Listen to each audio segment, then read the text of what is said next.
We all know someone who drains the air from the room, someone who demands attention, who always needs to be right, who weaponizes charm. And maybe we've tried everything: confrontation, silence, even compliance, hoping something would change. But here's the truth: we can't fix what someone won't admit is broken. What we can do is hold up a mirror, gently, bravely, and with heart. And sometimes all it takes is one question. But before I give it to you, let me say this. This isn't a weapon. This isn't about exposing someone to embarrass them or win. It's about truth. It's about protecting your peace and creating space for real connection, if it's even possible. Here's the powerful question. What do you need from me right now to feel heard? That's it. It sounds simple, even kind, and it is, but don't be fooled. It's also deeply revealing. See, people who are capable of connection will hear this question and soften. They'll recognize your willingness to meet them halfway, and they'll lean in. But those who are driven by ego, entitlement, or manipulation, this question disrupts their pattern. It calls for vulnerability, and they don't know how to hold it. You might see them deflect or blame or twist it back on you. Why would you ask me that? Are you trying to psychoanalyze me? Or maybe silence, the kind that screams discomfort. And that's your moment of clarity. Not because they confessed to being narcissistic, not because you trapped them, but because their response showed you whether they value connection or control. This isn't about judging, it's about understanding.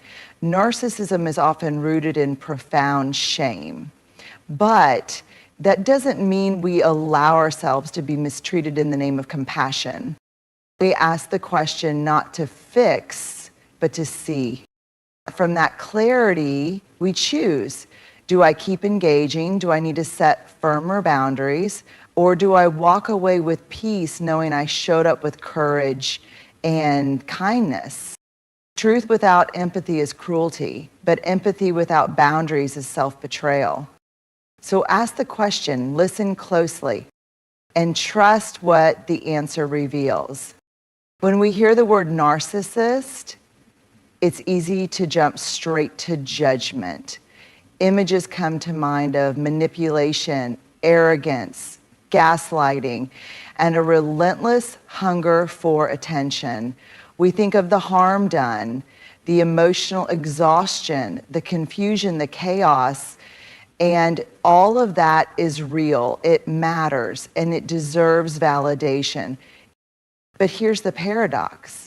If we begin by condemning the narcissist, we close the door to understanding before we even knock.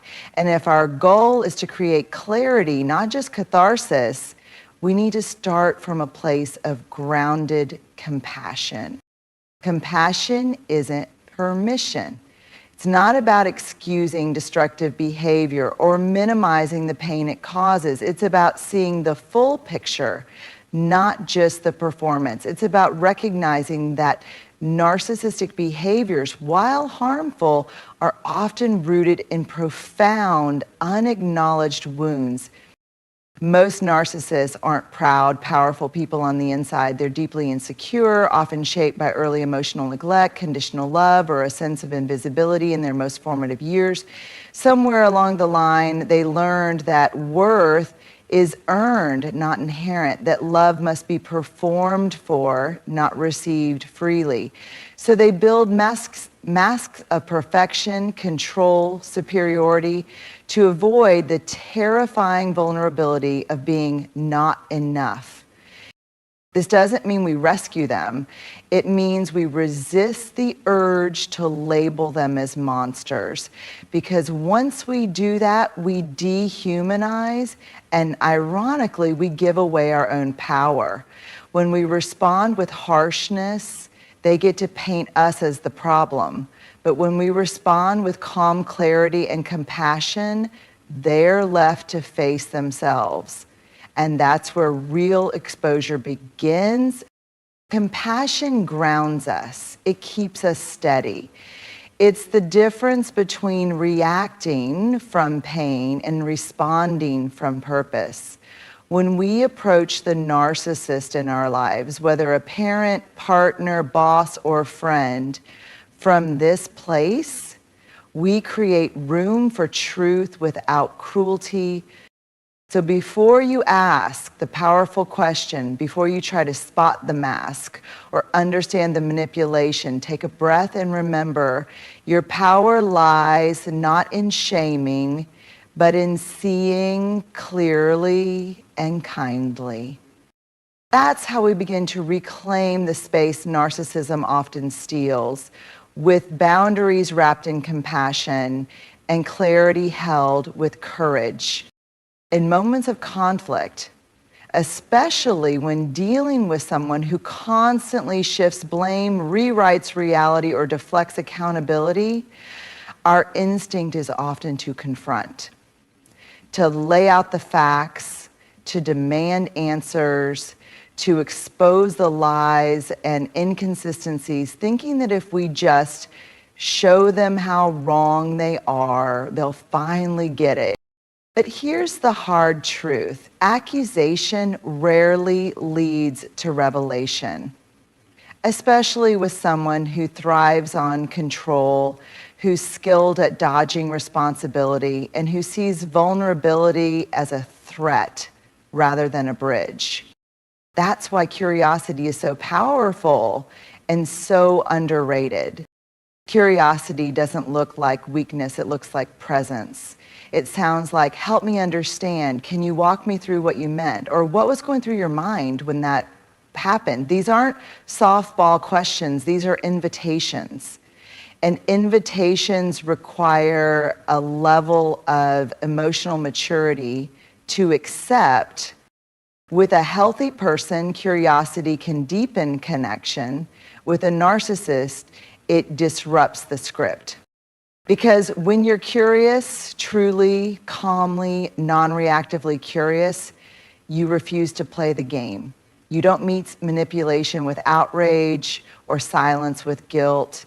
Instead, you create a space where their intentions, inconsistencies, and avoidance have nowhere to hide. Why?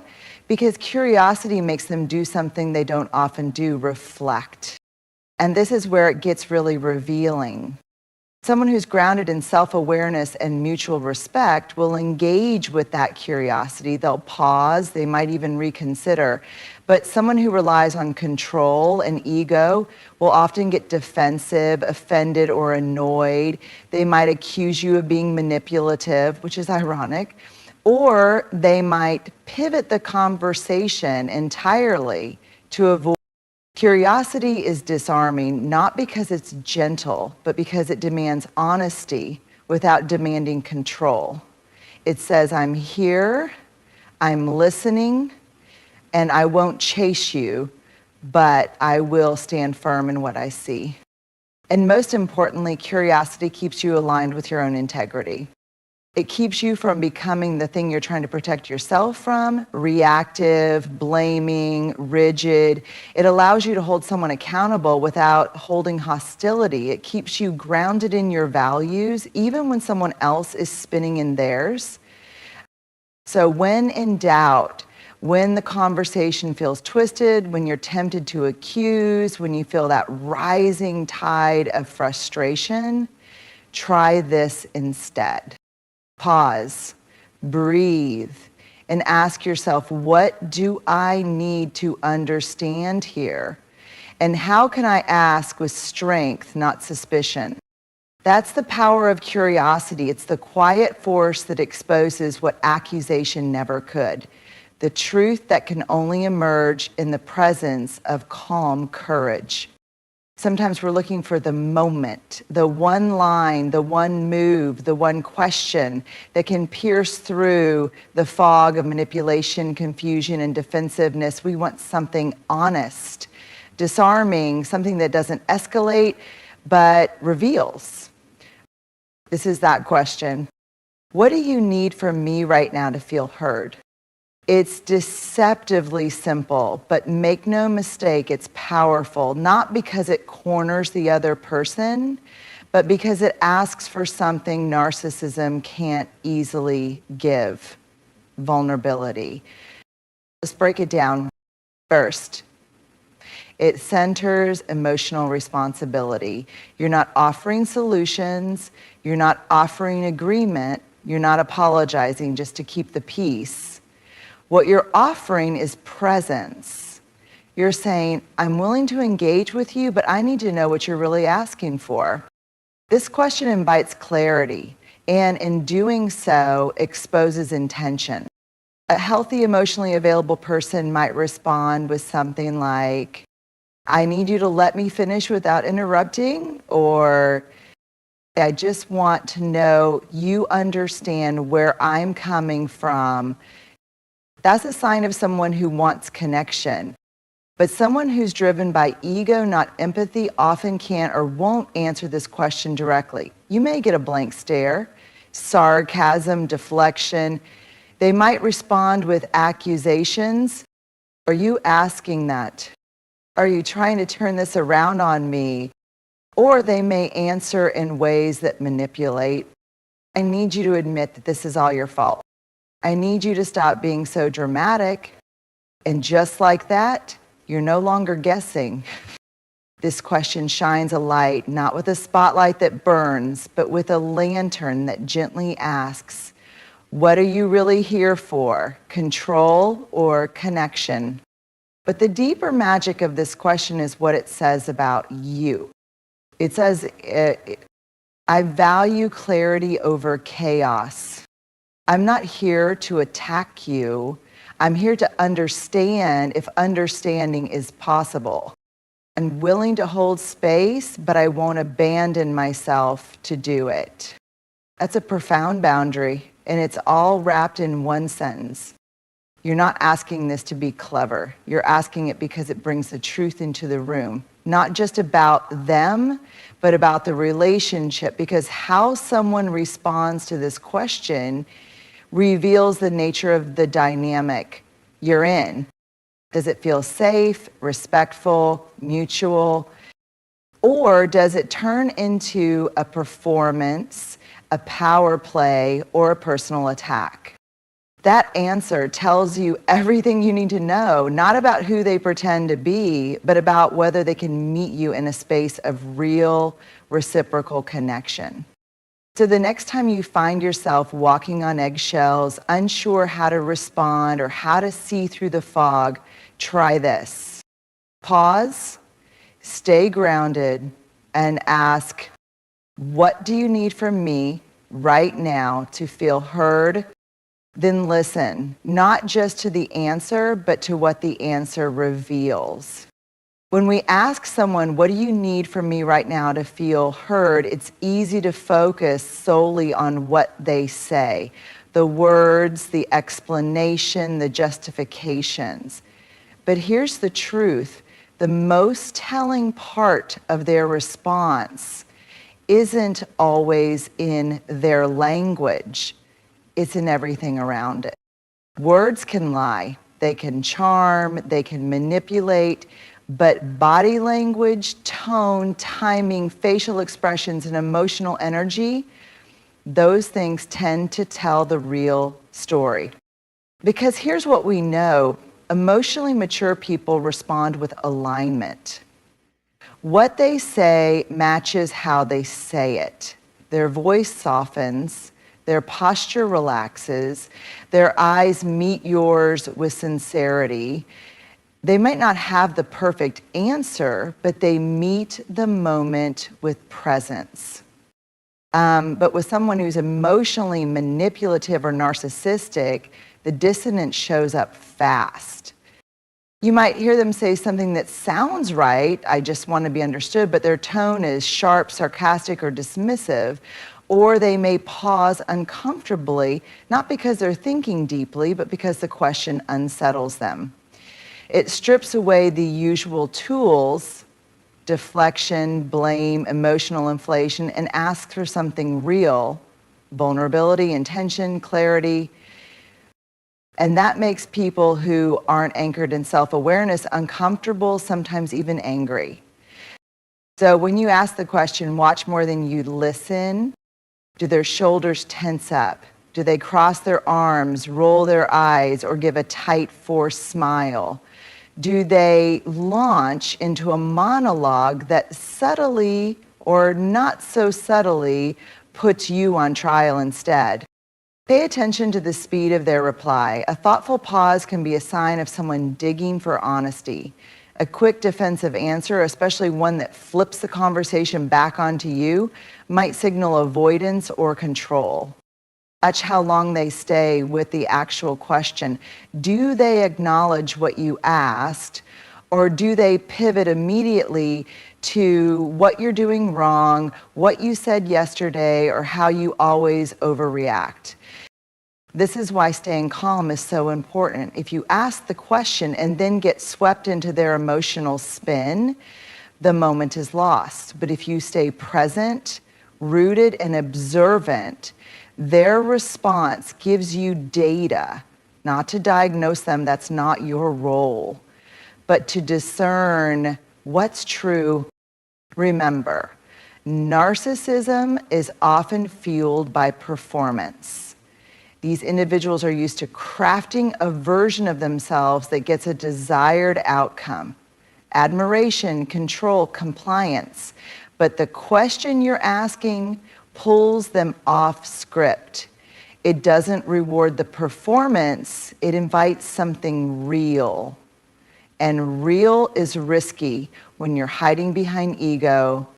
So watch how they move in that moment. Do they move toward connection or away from it? Do they open up or shut down? Do they lean in with honesty or lash out with accusation? Because that response, that posture, that energy, it will tell you far more than the words alone. It will show you whether this is someone who can meet you in truth or someone who needs you to abandon yours in order to stay in the relationship. And that's the most important thing to know. The goal is never to catch someone in a lie. It's to see whether the space between you is a place where truth can actually live. So don't just hear their answer, witness their response. That's where clarity begins. There's a quiet strength in asking someone, what do you need from me right now to feel heard? But that strength doesn't come from the words alone. It comes from the boundaries behind the question. Without boundaries, even the most skillful communication can become a trap, a place where your empathy gets twisted, your clarity gets hijacked, and your peace becomes the price you pay for trying to keep the connection. Boundaries are often misunderstood. People think they're walls, cold, harsh, meant to push people away. But true boundaries aren't barriers, they're bridges. They don't push people out, they protect what's sacred within us. They tell others, this is how I will be treated if we're going to be in relationship. This is where I end and you begin. And in moments where narcissistic energy is present, moments where the air feels tight with defensiveness, manipulation, or blame, your boundary becomes your backbone. When you ask a question like, what do you need from me right now to feel heard? What you're really doing is offering an invitation, not a surrender. It's an offer that says, I'm here, I am present, I'm listening, but only if this space remains respectful and honest. That's what makes this moment so powerful, because narcissists often thrive on blurred lines, emotional enmeshment, guilt-based connection, constant validation. They want you to merge with their needs, their perspective, their pain. And without a boundary, it's easy to lose yourself in that pull. but your question is the boundary. It places responsibility back in their hands. It says, if you want something from me, you need to name it. I won't assume, I won't guess, and I won't contort myself around unspoken expectations. And if you can't meet me with clarity, I will still stand in mine. That's strength. Boundaries are not the absence of love. They are the most loving thing we can bring into a complicated dynamic because they don't just protect us, they reveal the shape of the relationship itself. They show us whether someone wants partnership or power. And here's the truth. When you start to live from your boundaries, some people will be offended, especially those who benefited from you not having any, especially those who expected you to twist, shrink, or smooth over every discomfort to keep the peace. But peace that requires your silence isn't peace, it's performance. And boundaries are what let you step off the stage and back into yourself. So in this moment, this brave, compassionate moment of asking a powerful question, let your boundary hold you. Let it say, I will not yell to be heard. I will not be guilted into abandoning my truth. I will not confuse manipulation with intimacy. And I will not trade my emotional well-being for someone else's comfort. Boundaries aren't just rules, they're values in action, and in this moment, they are your compass. They help you navigate not just what is happening, but who you're becoming in the face of it. And that's real power. Quiet, clear, unshakable. When we find the courage to ask a question like, what do you need from me right now to feel heard, especially in the presence of narcissistic patterns, it's tempting to hope for a breakthrough. We might quietly wish for the curtain to fall, the mask to slip, and the aha moment to unfold. The moment where the narcissist sees themselves clearly, owns the harm, apologizes with sincerity, and changes the story. And while that hope is human, it's also dangerous. Because narcissism at its core is about protection, not connection. It's a fragile ego wrapped in armor. And most people who operate from that space aren't waiting to be unmasked. They're working hard, consciously or unconsciously, to never be. So if you walk into that moment expecting a reveal, some dramatic confession or instant transformation, you may end up heartbroken, not healed. You might walk away asking, why didn't they change? Why didn't they admit it? Why didn't this question work? But the truth is, it did work, just not in the way you thought.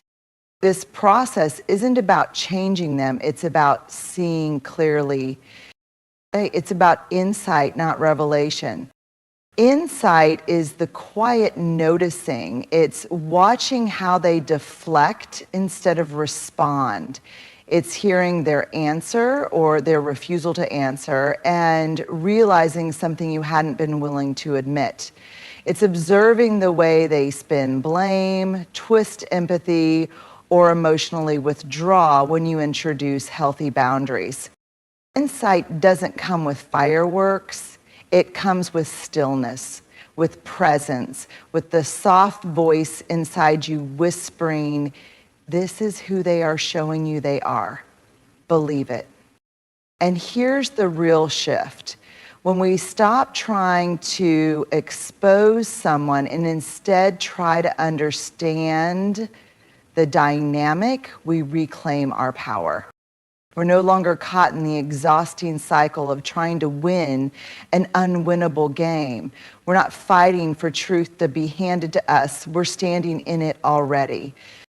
You don't need their revelation to validate your reality. You don't need their confession to confirm your clarity.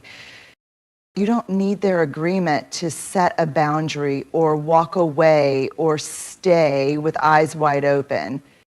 And when you stop chasing the reveal, You start seeing the insights that were there all along, the patterns, the inconsistencies, the emotional bait and switch.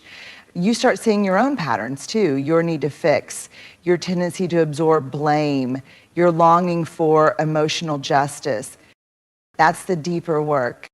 Because here's the truth, narcissists rarely give us closure, but insight is closure, the kind you give yourself, the kind that doesn't need their validation to be real, the kind that says, I see it now. I believe my own experience. I trust my body when it tightens in their presence. I trust my soul when it softens in their absence. So ask the question, hold your boundary, stay grounded in compassion, but let go of the fantasy that one sentence will unlock a different version of them. Instead, listen for insight, and when it comes, quietly, steadily, honor it. Because clarity is not just a gift, it's a guide. And it will take you where performance never could, into a life rooted in truth, worth, and emotional freedom. It doesn't mean catching them in a lie or forcing a confession. It doesn't mean playing emotional chess or trying to outsmart manipulation. That path only leads to more confusion, more exhaustion, and more disconnection from yourself. No, the real power lies in asking a question that comes not from anger, but from anchored clarity. A question that reflects your emotional maturity, your self-respect, and your desire for genuine connection, even when the other person may not be capable of offering it. What do you need from me right now to feel heard? This question isn't a trap, it's a mirror. It doesn't demand a reveal, it invites truth. And it lets you observe not just what's being said, but how it's being said. It helps you witness the difference between someone who's ready for connection and someone who's still performing for control. You start with compassion, not because the other person deserves it, but because you do. You lead with curiosity, not to excuse harmful behavior, but to understand what's happening with your eyes and heart wide open. And most importantly, you root yourself in boundaries, because without them, your compassion becomes currency in a game you didn't sign up to play. This isn't about changing them. It's about seeing you, seeing how strong you are when you stay calm, how wise you are when you stay curious, how brave you are when you stay present, even in the face of manipulation. And in the end, you may not get a reveal, but you'll get something more honest. You'll get insight. You'll get alignment. You'll get clarity and the quiet confidence that comes from knowing you didn't lose yourself trying to fix someone else. That's not just exposure. That's emotional liberation. And it begins with one powerful question asked with steady hands and a rooted heart.